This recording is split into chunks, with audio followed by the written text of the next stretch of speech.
من كان يرجو لقاء الله فإن أجل الله لآت وهو السميع العليم.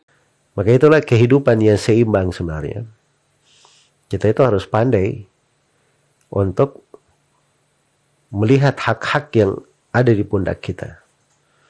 Jangan kita selalu menuntut hak kita saja. Oh, ini hak saya harus diberi, harus ini. Tapi dia lupa tanggung jawabnya. Dia lupa kewajibannya. Nah, itu ciri kekeliruan di dalam kehidupan bernegara. Sebab orang yang hidup bersama itu, dan ini kaidah juga berlaku di dalam kehidupan berumah tangga. Ya.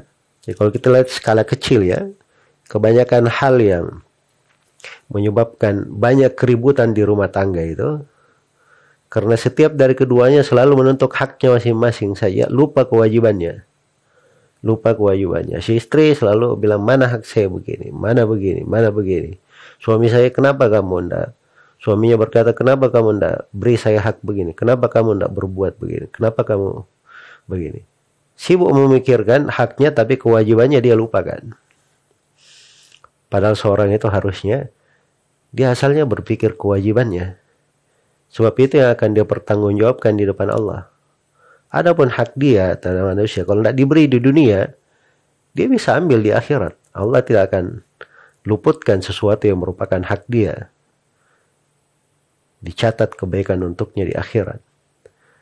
Karena terlalu sering memikir haknya, lupa kewajibannya, akhirnya banyak hal-hal yang tidak bisa dirapikan di dalam kehidupan. Dan ini dari pokok kekeliruan di dalam kehidupan. Karena itu bahasa Nabi luar biasa ya di hadits ini. Fa'ati kulladhi haqqin haqqahu. Berilah setiap pemilik hak, haknya masing-masing. Iya. Tunaikan kewajiban pada siapa yang kita ada kewajiban padanya, sesuai dengan kemestian dari kewajiban itu. Sesuai dengan kemestian dari kewajiban tersebut. Iya. Karena itulah pemerintah itu memilih hak yang mesti dijaga dan dipelihara. Para ulama juga memiliki hak mesti dijaga dan dipelihara. Orang tua juga memiliki hak.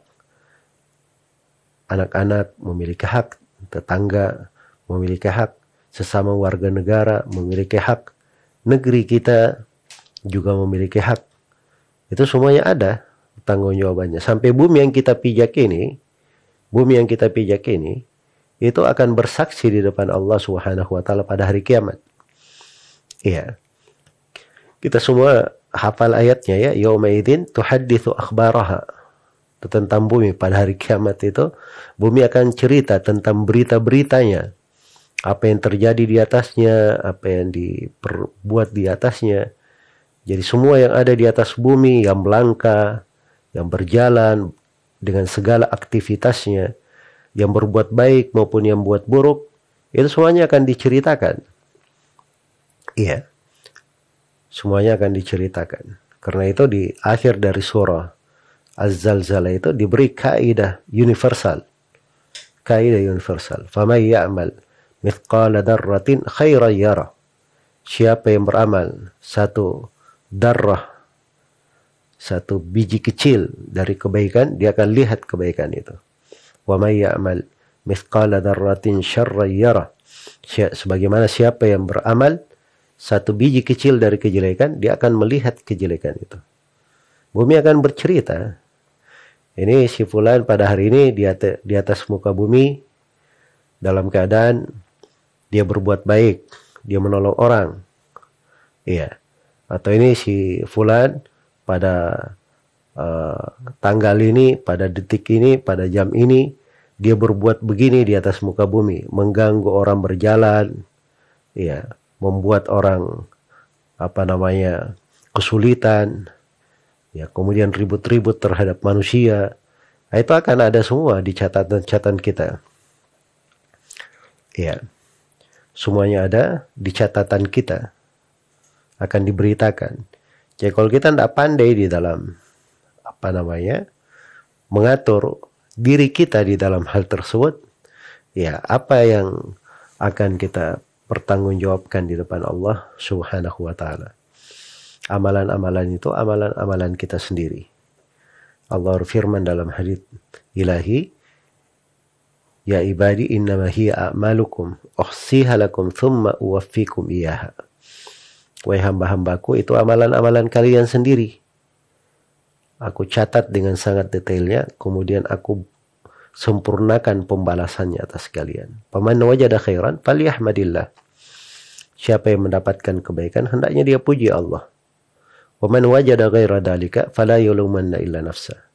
Siapa yang mendapatkan selain daripada kebaikan, dia dapat keburukan pada amalannya, jangan sekali-sekali dia mencela kecuali dirinya sendiri. Ya, karena di agama ini sudah diterangkan segala sesuatu. Petunjuk sudah diterangkan. Apalagi kita hidup di negeri ini negeri mayoritas kaum muslimin, memuat umat Islam terbesar di dunia. Jadi di tengah kita ada orang-orang yang berilmu, ada para ulama yang bisa mengajari kita. Ya, jadi jangan ada yang berkata, oh ini saya nggak tahu ini. Oh ini saya nggak mengerti. Nah itu bukan udzur. Karena kita hidup di tengah orang-orang yang bisa mengajari kita. Kita bukan tinggalnya di hutan, di tempat-tempat yang jauh. Tidak sampai kepada kita dakwah. Tapi kita ini tinggal di negeri, ada orang-orang yang bisa mengajari kita kebaikan. Iya. Karena itu ini semuanya pertanggungjawaban yang hendaknya diperhatikan oleh seorang muslim dan muslimah. Dan ini sekali lagi saya sebut tadi sebagai sebuah fikih. Yang fikih ini subhanallah kadang banyak manusia yang tidak menyadarinya. Iya.